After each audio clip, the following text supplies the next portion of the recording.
Звездата на българският бодибилдинг Добри Делев се завърна в България. Шампионът се прибрал дома, след като спечели състезание в Шарлот, Северна Каролина и се класира за втори път на Мистер Олимпия. Атмосфера от емоционалното посрещане на аерогарата в София и първото интервю, което даде Добри на родна земя след завръщането си, вижте в следващите минути. Добри Делев продължава да пише историята на българският бодибилдинг. След като миналата година Димитров грачанинът се превърна в първият българин, класирал се за Мистер Олимпия, тази година той отново го направи.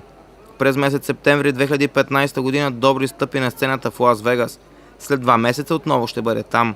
Ще бъде там, защото не се предаде след третото си място в Чикаго и няколко дни по-късно успя да се пребори с конкуренцията и да спечели състезанието в Шарлот, Северна Каролина. Състезание, което, както вече неведнъж съобщихме, бе квалификация за най-престижният форум за професионални културисти Мистер Олимпия. И така, Добри успя. Отиде в Съединените американски щати, победи и си извоюва мястото на сцената в Лас Вегас. Извоюва го за себе си и за своята родина. Добри се прибрал дома, прославил името на България. Не го посрещнаха министри и ръководни фигури в българският спорт. На летището обаче бяха някои от най-близките му приятели, начело с баща му Димчо Делев.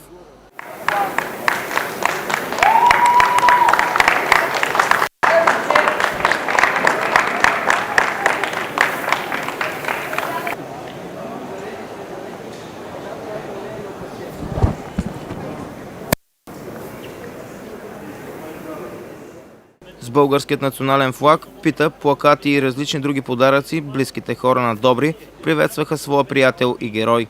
Самият той не очакваше подобно посрещане и бе доста развълнуван. Случайните минувачи също снимаха емоционалното посрещане и се питаха кой е този голям човек. Там бе и нашият екип. Добри, първи думи след като каца на родна земя, след големия успех на Северна Каролина. Голяма изненада. За първ път ме посреща някой на летището, освен баща ми. Много се радвам. Голяма изненада. Как се чувства след успеха в Северна Каролина? Доволен. Доволен от себе си и мотивиран за напред. За следващата цел, за Олимпия. Как се вярваш ли, че всъщност ще спечелиш Северна Каролина, след като в Чикаго те класираха на трето място? Беше ли уверен в себе си, тъй като знаем, че беше за първо място и в Чикаго? Ами да, вярвах, понеже още в Чикаго, както казах, трябваше да стана първи според мен. И при положение, че първи и втория ги нямаше, се очакваше аз да съм първи. Макар, че пак имаше притеснение от моя страна, понеже втория словак, който беше Музолани, той също е промотор на шоу, той участваше там. И другото отделно пък, което беше, този, който организираше първото шоу в Чикаго, беше главен съдия на второто в Шарлот. И много са такива навързани нещата. И пак беше така въпрос на късмет, не знам на кого го кажа. Но заслужена победа, просто другите не се доближаваха и явно нямаше как. Плод на какво е този успех? Плод на 12 години тренировки и 12 години режими, следване на една цел и реализиране на накрая. Успя ли да се починиш? Ами не, но не се чувствам и много изморен. Когато видиш така накрая резултата от работа и усилията, които си вложил, ти дава мотивация да продължиш напред. Аз го правя с удоволствие и не се чувствам изморен от това нещо. Така че продължаваме. На кого посвещаваш тази победа? Ами не знам, може би на баща ми. На баща ми официално. Той тук и така организира тази голяма изненада. Да.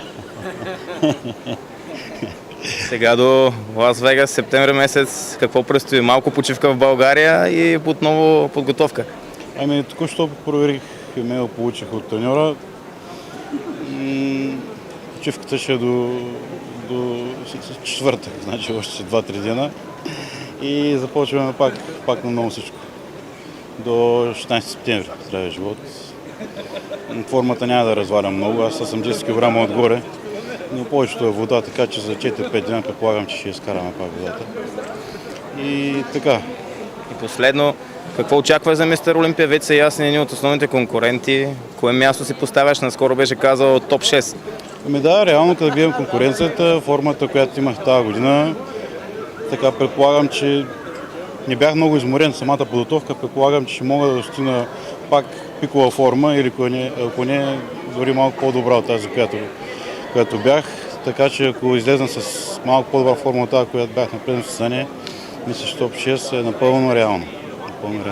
И така, през месец септември Добри ще участва на Мистер Олимпия в категория до 212 паунда. Остава само да му пожелаем успех и да наблюдаваме представянето му. Някои в интернет пространството, други на живо. А следващият път да го посрещнем на летището с по-голямата купа.